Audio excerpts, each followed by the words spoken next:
back to the Nerdy Booktube channel. I'm Sophia, and today we're actually doing a mid-year checkup on my reading goals. So, starting with the number one goal, which was to read 80 books this year. By the way, I'm using a spreadsheet. I got it off of a link on YouTube. I will try to find it if I can, but if you Google just reading spreadsheets, there are tons out there. None of the things in this spreadsheet I made myself. Like I just input the data and it gives me all of the beautiful graphics you're about to see and all of the beautiful information that allows me to do these kinds of videos. So, getting back to my number one goal, which was to read 80 books in a year, I'm actually excited to say that I am over halfway through. I have read 42 books this year, which amounts on a page total of 15,959 pages, and I have DNF'd 7 books, which is a lot compared to last year, honestly. But of those 42 books, I had 35 new reads or new to me reads. I have 7 rereads, and I have 2 books that are not in the numbers below, but I have 2 books that I'm currently reading. So, going for months, the month I read the most was March, at which I read 12 books, and the month I read the least was actually June, where I read only 5 books, as you can see in the graphic. As pages go, the month where I read the most pages was March, with 39,028 pages, which accounts for 25% of my reading. And the month where I read the least was June, with 11%, which amounts to 1,781 pages, which means June was not a very good month for my reading, but we're here to catch up now in July and the rest of the year. So, my longest book so far, and I believe it will stay that way until the end of the year, is Kingdom of Ash by Sarah J. Maas, with 984 pages, which is a chunk of a book. And my shortest book is A Bad Beginning by Lemony Snicket, which has only 123 pages. Starting on my pie charts now, I have here a pie chart of all the genres of the books that I read this year. And as you can see, my biggest slice is obviously fantasy with 38.1%. I then have science fiction, smut, and mystery, all tied with 7.1%. And then I have nonfiction, retellings, adventure, contemporary. I have dystopian. Dystopian is actually a big slice too, with 16.7%. And then I have historical fiction as well. So as you can see, I have a pretty varied graphic, but my biggest pie chart slice is fantasy. It makes sense. My favorite genre is fantasy, so yeah. With pages, the graphic stays pretty much the same, with the biggest slice being fantasy, and then dystopian, and then the rest of the genres. As formats go, the formats I read the most are physical and ebook, nearly tied. Physical has 42.9%, ebook has 40.5%, which they're pretty close. I do read a lot on both kinds of books. It really depends on whether I am moving more or if I'm just staying around the house more. If I'm around the house, I prefer to read physical books. If I'm going around, like in transportation and everything, I prefer to have an ebook because it's easier and less heavy to carry this with me than carrying a hunk with me, honestly. Then I have audio with 14.3. I am leaning a lot into audiobooks this year. It's something I discovered at the end of last year, and it was pretty fun actually. And this year I'm leaning more into them, and they are they have a pretty big slice. I thought it was gonna be smaller, if I'm being honest. And then a tiny diet slice, we have graphic novels. I don't usually read graphic novels. I read manga. Sometimes I haven't read any manga this year, which is killing my little heart, but it hasn't come up yet on my mug. So I haven't done that yet, but we'll never know the future. As for the length of the books I read, vast majority are novels. I have novels with 92.9%, and then I have novellas with 4.8%, and then graphic trade, which is the graphic novel, which has a 2.4% on this chart by. It was to be expected, actually. I don't read a lot of novellas. I don't read a lot of manga / graphic trade books, so it was actually to be really expected. It's on my standards, so yeah. Okay, going for physical / digital. Again, this is a almost even pie chart. 57.1% of the things I read, I have a physical copy of. 42.9% I have a digital copy of. This means every audiobook is digital, every ebook is digital, because I don't have like a CD with the ebook or a CD with the audio. For books, it's basically if I have a manga, which is in physical form, I will put it in the physical side. If I have a book, then I will put it in the physical side. Pretty self-explanatory. For my book status, which means where are the books that I'm reading coming from, most of them are from my shelves. I've been trying to go through my shelves a little bit more, and with the mug and everything and having to show the books, it's getting pretty fun to do that. So I've been going through my shelf more, with 47.6 of my reading being from my shelf. Then I have 14.3 from Scribd. I had a Scribd subscription at the beginning of the year, and I used it a lot for audiobooks mostly. And then I have some purchases at 19.0. I have some ebook purchases and some book purchases, so yeah.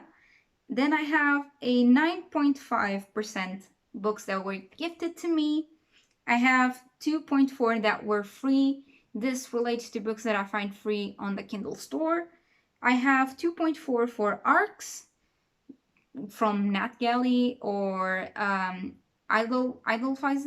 I think that's the name of it. I don't use them anymore. So either books that are sent to me or that I go and request from those kinds of websites.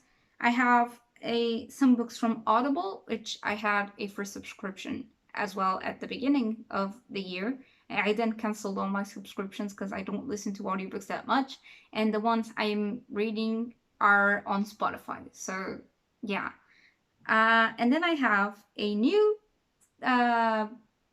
option, which is borrowed books that are borrowed to me. And I have recently been trading books with some friends and trying to broaden my horizons in reading and everything. And so I believe this category will grow by the end of the year and overpower maybe even the purchase category, honestly. Going by stats of author genders and representation and everything, for my author gender, 73.8 of my reading is done by a female author, which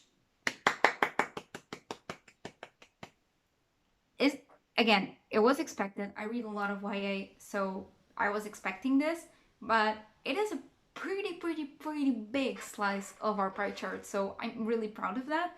And then I have a 23.8% from male authors and a 2.4% from both authors, which means that it's an author duo with authors being from different genres. So one man, one female. I can even tell you what book is this. This is Aurora Rising from J. Kristoff and Amy Kaufman. One male, one female, they go in here. From Protagonist Gender, 51.2% of the protagonists from the books I read are female.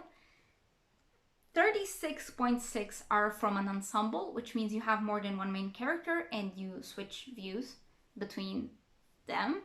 And this percentage is actually higher than I expected. I thought less books would have an ensemble as protagonists. And then we have 12.2 for male protagonists. Again, it's expected. I read a lot of YA, so yeah, I will be going into more high fantasy things the further we go along. So maybe this will change. I am not so sure it will. I believe that the female side will continue to grow a bit more and the ensemble side will grow a bit more as well. For our age group readings, again, this was no surprise to me. Actually, if it was any surprise, is that the adult part of the pie is as big as it is. I have a 54.8% of YA readings, which normal and expected. Most of my readings are YA. And then we have a 38.1% of adult readings, which I was surprised, honestly. Not as surprised. I think this adult part of the chart will grow as we go along because some of the books that I have been borrowing are adult. Like, some of them are scientific, some of them are historical fiction, which is a genre I really want to get into, and most of those books are adult. So I expect this part of the chart to grow a bit in the second part of this year. And then we have 7.1% of middle grade. Middle grade is something I like. It's not something I usually read because I sometimes don't have the head to read it because I have to ignore a lot for the story to really make sense, but I have to put myself in the shoes of a child and let that go. And sometimes I don't always want to do that. So that's why this part of the chart is tiny, tiny, tiny. As far as language go, again, I'm surprised that my Portuguese part of the chart is as big as it is. Most of my reading is done in English. If you guys don't know, I am not a native speaker. I am from Portugal, I am Portuguese, and my main language is Portuguese, though I speak English as well as I speak Portuguese. So 88.1% of my reading is done in English. Again, not a surprise. 11.9% of my reading is done in Portuguese. Somewhere in the second part of this next year, I would like to introduce some other languages here.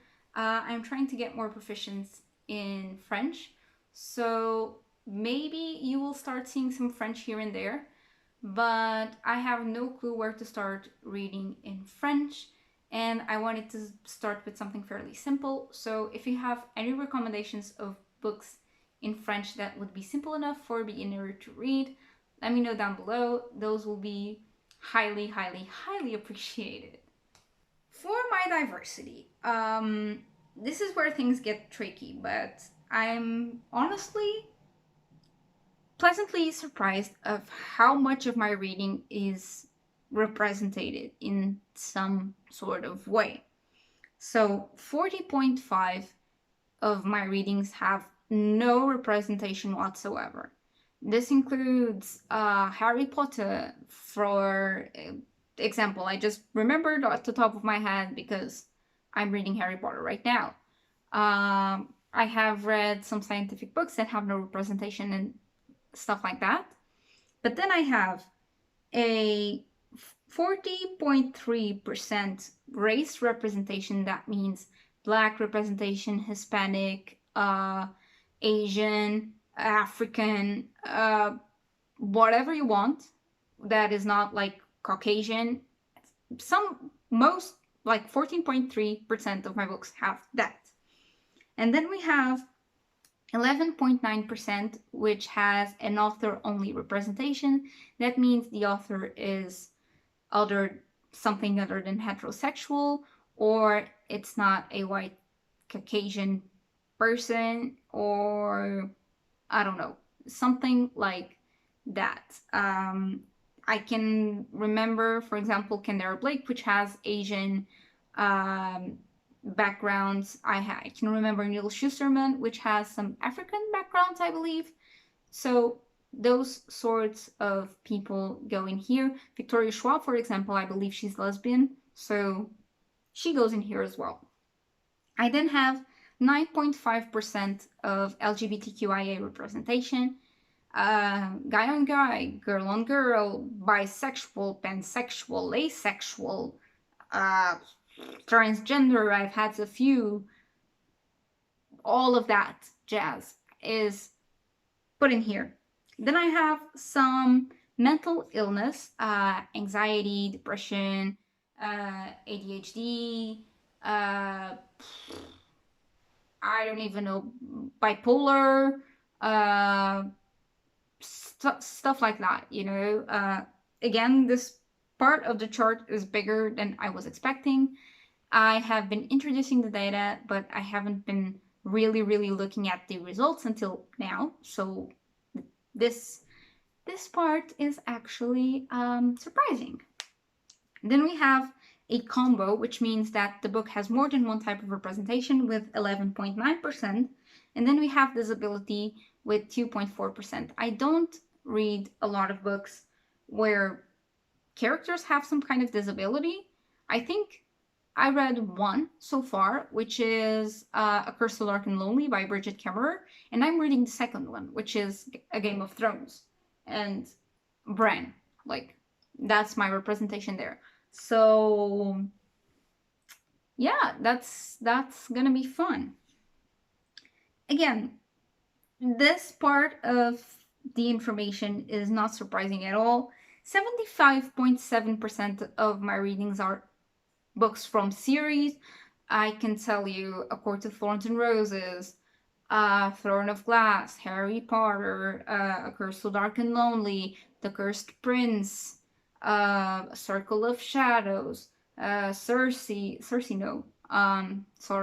Cinder, A Game of Thrones. Most of my readings are parts of series.